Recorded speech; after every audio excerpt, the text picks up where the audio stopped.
Sumemplang ka. Nag-speech po si Risa Ontiveros dito sa Las Vegas. Po sa inyong lahat. Good evening, everyone.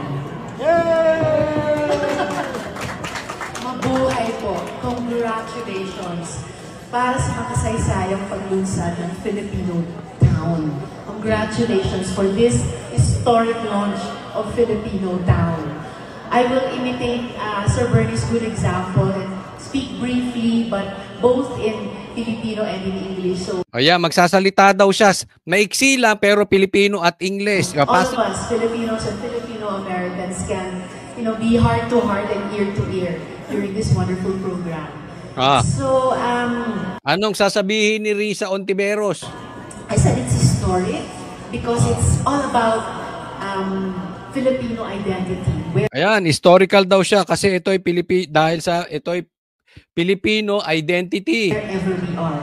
Kahit man saan tayo naroon. So, historical dahil may Filipino identity kahit nasaan man tayo ng lupalop ng mundong ito. Tayo sa mundo, doon sa Pilipinas o dito sa Amerika, alam natin yung ating pagka-Pilipino. Ayun, kung asan man tayo sa mundo, alam natin yung ating pagka-Pilipino. Whether we're in the Philippines or here in America, we just know that we are Filipinos together. And what? So kung nandito man tayo sa Pilipinas o di sa Amerika, alam natin Pilipino tayo. Makes us Filipinos. Filipinos in the Philippines, Filipino-Americans, Filipinos anywhere else in the world. Kahit asan man tayong mundo, alam natin ang pagka-Pilipino.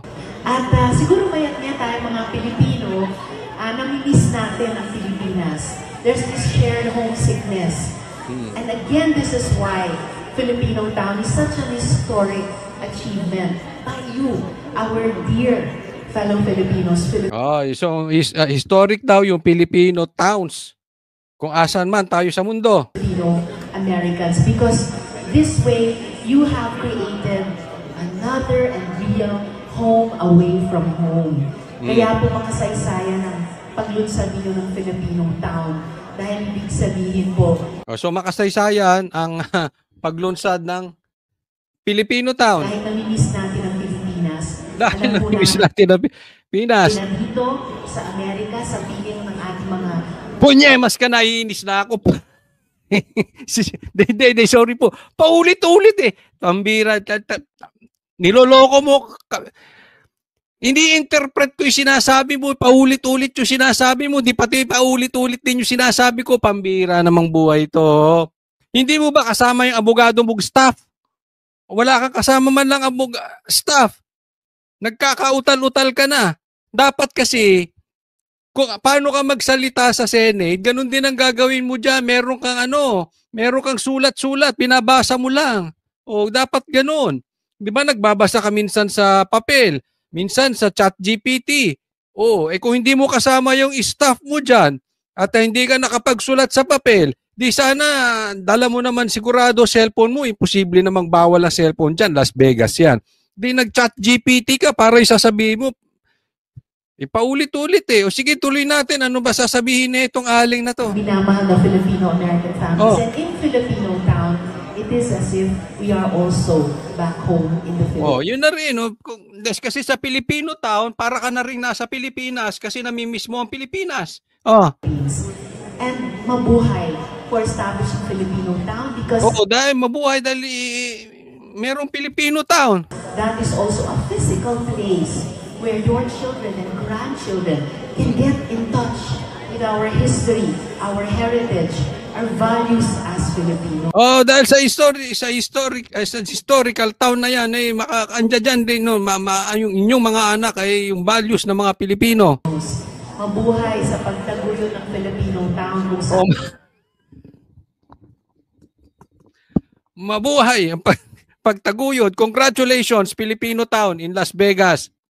Yung mga anak ninyo, mga apo, ay pwedeng umugat talaga sa ating pinagsasamahan pagka-Pilipinos. Yung mga anak ninyo, mga sa mundo. Asan man tayo sa mundo, bumalik siya dun sa una. Yung pagka-Pilipino natin, kahit man saan tayong sulok ng Pilipinas o ng ibang bansa o sa ibang buong mundo. Pagka-Pilipino natin ay mananatiling pagka-Pilipino. Mabuhay. Once again, congratulations to each and everyone here in our proud Filipino-American community for the launch of Filipino Town. Sabaw din talaga. Ano? Ano? Bakit ganyan kayong mga komunista? Ay, komunista. Dilaw. Parehas kayong sabaw ni ano? Lutang na lutang si Leni Robredo. Pambira naman. Ano bang nangyayari sa bansang Pilipinas? So, umikot-ikot ka dyan sa Chubibo. Sumemplang. Si Risa sumemplang sa Las Vegas. So, tingnan po natin tong susunod. Tingnan natin to sinabi nung bading. Ay, bading to si Chel Jokno. Sabi niya, nakakalungkot, nakakabahala at nakakagalit. Kahit anuman ang kanilang gawin, hindi nila masisira ang reputasyon ni Senator Risa. Sinira ni Senator, ang sabi naman ni Kiko Barsaga, sinira ni Senator Ontiveros ang sarili niyang reputasyon. Hindi siya sumira, kita mo nagkalat. Nagpaikot-ikot din, sumemplang sa Chubibo. Nakakahiya. Hoy, sabi mo, dyan mag-chat GPT. Ikaw, total, bilib na bilib ka dyan. Kung gagawa siya ng mga bilyong-bilyong budget insertions, edi parehas lang sila ni Saldico at Martin Romualdez. Exactly. Ayaw pa niyang aminin insertions. Amendments daw yun.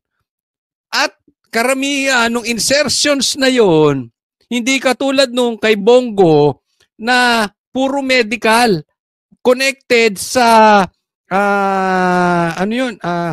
Malasakit Center.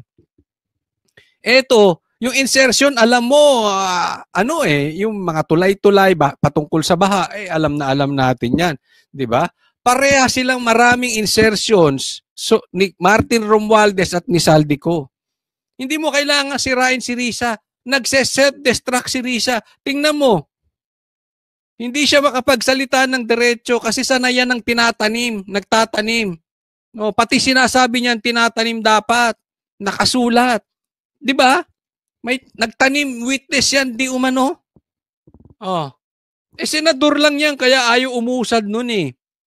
Nakaangkla kay Bongbong Marcos, kain-tae yan eh. Kayo diyan kain-tae, galit-galit kayo kay Bongbong, ngayon sip-sip kayo, di ba? Kaya nga pasensya na dun sa kumakain, no. Pero yan talaga, that is the best description sa mga dilawan ngayon. Kain-tae.